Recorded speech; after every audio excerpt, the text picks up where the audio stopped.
గురుకులాలు ఏర్పాటు చేయడం జరిగింది. అది ఎస్సీ, ఎస్టీ, బీసీ, మైనార్టీ గురుకులాలు.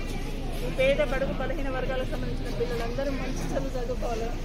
ఒక్కొక్క విద్యార్థి మీద ₹1,00,000 ఖర్చు పెట్టి ఈరోజు విద్యను అందిస్తున్న ఏకైక ప్రభుత్వం తెలంగాణ రాష్ట్ర ప్రభుత్వం. అలాంటి ఆలోచన చేసిన నాయకుడు కేసీఆర్ గారు.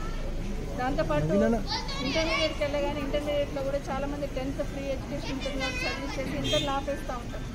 సో ఇంటర్మీడియట్కి వెళ్ళగానే వాళ్ళకు కూడా ఫ్రీ ఎడ్యుకేషన్ ఇచ్చినట్టు ఫ్రీ బుక్స్ కూడా ఇస్తూ ఉంటారు. వాళ్ళందరికీ కూడా ఫ్రీ బుక్స్ ఇస్తూ వాళ్ళకు కూడా ఉచితంగా విద్యను అందించే ప్రయత్నం చేస్తూ ఉన్నాం.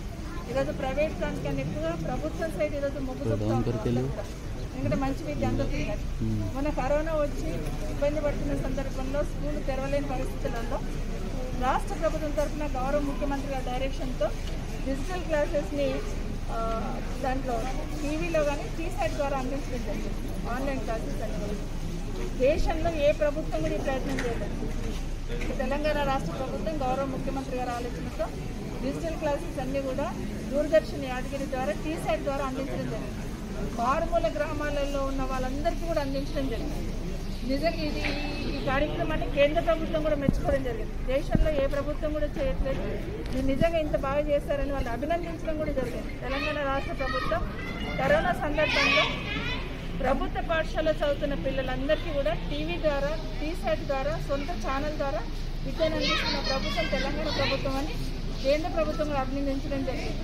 ఇలా అన్ని సౌకర్యాలు కల్పిస్తూ ముందుకు పోతున్న సందర్భంలో ముఖ్యమంత్రి గారి సంవత్సరం ఒక 4,000 కోట్లు బడ్జెట్లో పెట్టారు.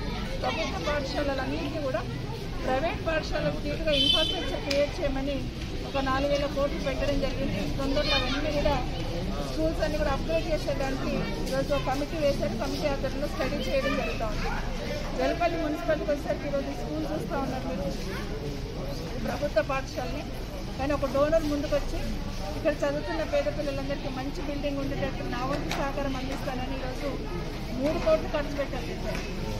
ఖర్చు పెట్టి స్కూల్ అంతా కూడా ఇన్ఫ్రాస్ట్రక్చర్తో సహా ఇచ్చిన వారికి ప్రత్యేకంగా ధన్యవాదాలు చెప్తాను రాష్ట్ర ప్రభుత్వం తరఫున.